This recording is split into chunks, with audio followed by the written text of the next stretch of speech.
देखा है वो 3 साल के बच्चे प्री स्कूल्स को भी अगर गवर्नमेंट के रेगुलेशन में लाना है कि नहीं लाना, इतनी, मैं खुद TSR कमेटी में I was invited in for the western zone, but I can tell you कि ये डॉक्यूमेंट ये बहुत सोची समझी है। हाँ, पर जैसे काफ़ी सरकारी चीज़ों की तरह विजन तो बहुत अच्छा है, challenge is in the execution, and I think उसी के लिए, उसके एटलीस्ट ब्रेनस्टॉर्मिंग के लिए आज हम लोग इकट्ठा हुए हैं।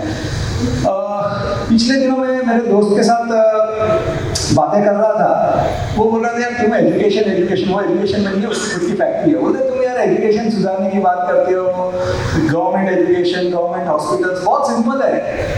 बोलते हैं कि तुम ऐसा कर दो ना कि सभी उस डिपार्टमेंट के, स्टेट और सेंट्रल, उस डिपार्टमेंट के सारे कर्मचारियों के बच्चे उसी डिपार्टमेंट में पढ़ेंगे। मानो जैसे कि एजुकेशन डिपार्टमेंट के बच्चे सरकारी स्कूल में ही पढ़ेंगे, तो अपने आप एजुकेशन हो जाएगा ठीक। अगर हेल्थ डिपार्टमेंट के और ये लोग को सरकारी हॉस्पिटल जाना पड़े, अपने आप सरकारी हॉस्पिटल्स भी अप टू डेट हो जाएंगे। फिनलैंड जैसी कंट्री, छोटी कंट्री है, बट वहाँ कोई गवर्नमेंट प्राइवेट स्कूल्स है ही नहीं, 100% गवर्नमेंट स्कूल्स है। अभी ये ऑफ कोर्स इंडिया जैसे विशाल और डाइवर्स देश में हंसने वाली बात है, बट इससे मैंने जो मैसेज लिया, ये तो ठीक है दोस्त ने हंसते हंसते बोल दिया, मैसेज ये लिया कि जेन्युइनली प्रॉब्लम कहाँ है। प्रॉब्लम मेरे ख्याल से एक एटीट्यूड में है, एक मानसिकता में है, जहाँ पे हम लोग अभी भी जैसे कारगिल में लड़ने वाला सैनिक मिशन मोड में है, शायद हमारा आज का टीचर जॉब मोड पे है, उसको भी मिशन मोड पे जाना पड़ेगा। मैं बोलूँगा कि करना है, हो सकता है, बट अंदर से, बिकॉज कोई भी जितनी भी सिस्टम्स लाओ, डॉक्यूमेंट्स लाओ, जब तक वो अपना हर एक गवर्नमेंट स्कूल के बच्चे में अपना बच्चा नहीं देखेगा, तब तक कोई भी डॉक्यूमेंट उसके फुलेस्ट ऑब्जेक्टिव तक नहीं जाएगा। India was the first country CSR implement करने के लिए, और क्या किया सरकार ने, तो एक कानून बना दिया। तो कंपनीज क्या देखती है, कानून तो हमको कंप्लाई करना है, हमको समन्स नहीं आना चाहिए भाई। वो डायरेक्टर बोले कंपनी का, मुझे समन्स नहीं आना चाहिए भैया, देख लेना, जो भी खर्चा करना है कर देना।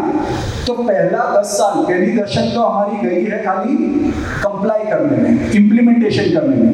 दूसरी दशक मेरे ख्याल से जो अभी 2014 से 2024 से 34, मैं बोलूँगा जो दूसरी दशक CSR लॉ की होगी, वो जाना चाहिए कि कंपनीज को इवॉल्व करना है, कंपनीज को ऊपर उठना है, और उसके साथ सोशल एक्सपेरिमेंट्स करने हैं। CSR का खर्चा चाहे 25,000 करोड़ हुआ वो लास्ट ईयर रफली, मगर वो सरकार के स्पेंड के सामने कुछ नहीं है। मगर कंपनीज के पास सोशल एक्सपेरिमेंटेशन करने की एक बहुत ज़्यादा फ्रीडम है। हमको वो अच्छे मॉडल्स बनाने हैं जो गवर्नमेंट बाद में उसको एडॉप्ट करे और स्केल अप करे। बात तो बहुत अच्छी है, क्योंकि यही मैं गांधीनगर के काफ़ी अधिकारियों के साथ भी बात करता हूँ, वो भी यही मानते हैं कि यही होना चाहिए CSR में।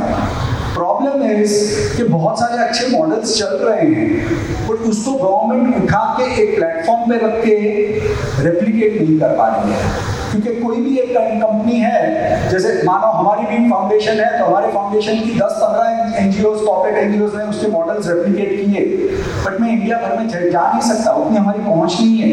बट गवर्नमेंट का अगर एक प्लेटफॉर्म हो जहाँ बेस्ट CSR प्रैक्टिसेस को शोकेस किया जाए, काफ़ी सारे टीचर्स हैं, उसमें मैं कुछ नामों के साथ ऐसे मॉडल्स हैं जो खुद पैसे नहीं देते, करोड़ों रुपए समाज में डाल रहे हैं, मगर उनको यही है कि ये ज़्यादा रेप्लिकेट हो। राम रत्न ग्रुप के हेमा फाउंडेशन वैल्यूज पे काम करता है, हीम वर्चूज करके प्लेटफॉर्म है, बच्चों को जो इंडियन वैल्यूज देना चाहिए, बहुत ब्यूटीफुल मॉडल है, मेरे ख्याल से हिंदी और इंग्लिश दोनों में है। अरविंद गुप्ता टॉयज, हम सब ने सुना है, जंग से खिलौने, क्यों वो स्कूल्स तक नहीं आया है? वो मॉडल में आप कचरों से भी वर्किंग मॉडल्स बना सकते हैं, बट वो सिस्टम तक नहीं आया है। दूसरे, हम लोग ही बोले, हमारी बात करें तो करियर काउंसलिंग में करते हैं, लाइफ स्किल एजुकेशन करते हैं, म्युनिसिपल स्कूल्स में ऐसे कर दिया है कि वहाँ एडमिशन बंद करना पड़ता है। वो म्युनिसिपल स्कूल्स को प्राइवेट स्कूल से अच्छा बनाया है, और वो मॉडल्स हमने गांधीनगर में भी शोकेस भी किए, उसको रिकॉग्नाइज भी। बट आई थिंक इंडिया इतना बड़ा देश है, इतना विशाल देश है, कैसे छोटे छोटे से ज़्यादा एक प्लेटफॉर्म हो जहाँ पे CSR के ऐसे अच्छे मॉडल्स शेयर किए जाए और इम्प्लीमेंट किया जाए तो जो दिलीप सर बोल रहे थे कि भागीदारी होगी, वो भागीदारी डेफिनेटली होगी और वो होना भी चाहिए। तो मेरे ख्याल से CSR में कंपनीज का काम है इम्प्लीमेंट करना और गवर्नमेंट का रोल है अच्छे मॉडल्स को लेके रेप्लिकेट करना। वो कर सके तो बहुत अच्छी बात है। गवर्नमेंट को एक और चीज़ करनी चाहिए, ये मैं खुद कॉर्पोरेट्स में काम कर चुका हूँ। कॉर्पोरेट्स को है ना अवार्ड्स का बहुत शौक रहता है। आप अच्छे मॉडल्स को थोड़ा है ना गवर्नमेंट को रिवॉर्ड देते जाओ, भाई ये अवार्ड तुम फोटो छपाओ, ये अवार्ड दे दिया तुमको, वो है ना अपने बैलेंस शीट में छापेंगे, अपने स्टेक होल्डर को बोलेंगे देखो सरकार ने हमें अवार्ड दिया। उनको ज़्यादा नहीं चाहिए क्योंकि पैसे तो शायद वो खुद के लगाएंगे, मगर उनको रिकग्नाइज कीजिए और ज़्यादा रिकग्नाइज कीजिए। मेरे ख्याल से 35 करोड़ बच्चे अपने यहाँ पढ़ रहे हैं और एक ह्यूज शिफ्ट NEP के लिए लाना है। लास्ट 5 मिनट में बोलूँगा कि जो ह्यूज शिफ्ट NEP को लाना है, नेशनल एजुकेशन पॉलिसी को लाना है, और उसमें जैसे स्कूल के टीचर से लेके अध्यापक से लेके वाइस चांसलर से लेके गवर्नमेंट के जो एजुकेशन सिस्टम है से लेके CSR प्रैक्टिशनर्स, सबको जो शिफ्ट लाना है वो है टेंजिबल। मार्क्स दिखते हैं, बिल्डिंग दिखती है, RO का प्लांट दिखता है, उससे इंटेंजिबल हम लाइफ स्किल्स बच्चों में दे रहे हैं, मूल्य वैल्यूज दे रहे हैं, उनको विजन दे रहे हैं, उनको 21st सेंचुरी के लायक बना रहे हैं, उसमें वो स्किल्स दे रहे हैं। हमने बॉडी पे बहुत काम किया एजुकेशन के, उसके सोल पे काम करने का टाइम आ गया है। हमने शॉर्ट टर्म बहुत काम किया, CSR वाले बहुत शॉर्ट टर्म में काम करते हैं, मगर मेरे ख्याल से अभी काम मतलब we have to look at the long term impact जो हम हमारे आजू बाजू के कम्युनिटीज में डाल सकते हैं। CSR को कंप्लायंस के तौर पे देखा गया है, उसको सोशल ऑब्लिगेशन, दिलीप भाई ने अभी भी बताया था और अजीम प्रेम जी ने सत्यमेव जयते फर्स्ट सीजन लास्ट एपिसोड में बोला था, corporates make profit from the society and it is a social obligation to give back to the society। हम प्रॉफिट कहाँ से बनाते हैं? जो भी माल बेचते हो सोसाइटी में ही बेचते हैं, उधर से ही पैसा आ रहा है, तो 2% सोसाइटी में देने में इतना बड़ा नहीं है। और ये एक रेगुलेशन की तरह नहीं और एक एक्सपेरिमेंटेशन की तरह कंपल्शन दिखती है। ब्रिक एंड मॉर्टर से क्वालिटी और अकाउंटेबिलिटी की तरफ जाना है।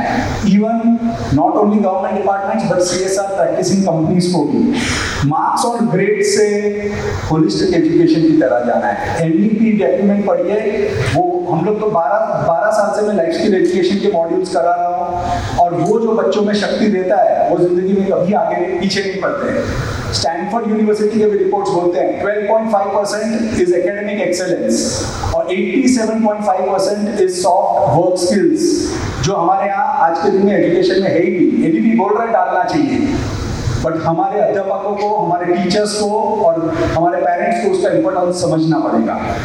कंफर्ट जोन से निकल के हमको एक्सपेरिमेंटल जोन में जाना पड़ेगा। स्कूल रेपुटेशन को बाजू में रख के नेशन बिल्डिंग प्रोसेस में हमको जाना पड़ेगा, ये शिफ्ट लाना पड़ेगा। कॉर्पोरेट ईगोस, मैं इतना बड़ा कंपनी में कैसे उस छोटी कंपनी का मॉडल रेप्लिकेट करूं, वो कॉर्पोरेट ईगो को भी बाजू में रखो और रेप्लिकेट बेस्ट प्रैक्टिसेस। आपको करना पड़े तो करना पड़े। कॉर्पोरेट्स के पास एग्जीक्यूशन स्किल्स हैं, बड़ी बड़ी कंपनियां, क्योंकि ये बड़ी कंपनियों के लिए ये रूल लागू होता है, मीडियम एंड बड़ी साइज की कंपनियां, इनके पास अकाउंट, जैसे मैं खुद 14 साल में कंपनियों में काम किया, बट मेरा दिल बोलता था कि मुझे समाज के लिए काम करना है। सो 14 साल दिमाग से काम किया, प्रॉफिट कमाया कंपनी के लिए। लास्ट 16 साल से मैं समाज में काम कर रहा हूँ और खूब सेटिस्फैक्शन कमा रहा हूँ क्योंकि मैं दिल से काम करता हूँ। ऐसे हर एक कंपनी में अच्छे लोग हैं, उनको इस फील्ड में लाना चाहिए। और इसमें जैसे डेमोक्रेसी में हर कोई काम कर सकता है। सोशल वर्क में काम करने के लिए आपको डिग्रीज की जरूरत नहीं है, आपको सोशल फर्वर की जरूरत है। आपको वो समाज को और देश को देने की एक भावना होनी चाहिए, वो होगा तो कोई प्रॉब्लम नहीं है। CSR में आज भी फैक्ट्रीज के ऊपर ही या कंपनीज के ऊपर ही ये पर्सन है। मैं बोलूँगा कि जैसे CA फर्म्स है, ऑडिट फर्म्स हैं, उनको भी सोशल ऑडिट करना चाहिए। उनको पैसा आप उस मार्जिन में नहीं बैठ रहे हो, सोशल ऑडिट्स बहुत जरूरी है। सरकार को ऐसे अच्छे मल्टीनेशनल्स को, ऑडिट फर्म्स को, सबको लगाओ PPP मॉडल में और उनको भी बोलो कि कहाँ गैप्स है, हम लोग सब इकट्ठा होके वो गैप्स को दूर करते हैं। ये काफी कुछ विशफुल थिंकिंग है, बट मेरे ख्याल से जो ट्रांसपेरेंसी आ रही है गवर्नेंस में, ये एक रियलिटी भी हो सकती है अगर हम लोग सब मिलके काम करें। फाइनली मैं तो यही बोलूंगा कि कॉर्पोरेट्स, एनजीओ, गवर्नमेंट, ये सबकी सहभागीदारी में ही CSR इम्प्लीमेंटेशन एनईपी को मददरूप हो सकता है। ऐसे मॉडल्स बन सकते हैं जहां पे हमारे बच्चे ग्लोबली कॉम्पिटिटिव हो जाए। India is a young country, अपने अगर 80 करोड़ ह्यूमन कैपिटल्स, जैसे प्रधानमंत्री बोलते हैं, हम एक्सपोर्ट कर सकते हैं, बट एक्सपोर्ट क्वालिटी भी हमको बनाना है। और एक्सपोर्ट क्वालिटी खाली मार्क्स से नहीं बनेगा, marks, life skills, holistic development और एक अच्छा इंसान, तो वैल्यूज भी चाहिए रहेंगे, ये होगा। और if we are addressing the need of the hour, तो मेरे ख्याल से एनईपी का रियल वे में देश को, समाज को और हम हमारे सबके बच्चों को फायदा हो सकता है। जय Hind, thank you for your patience.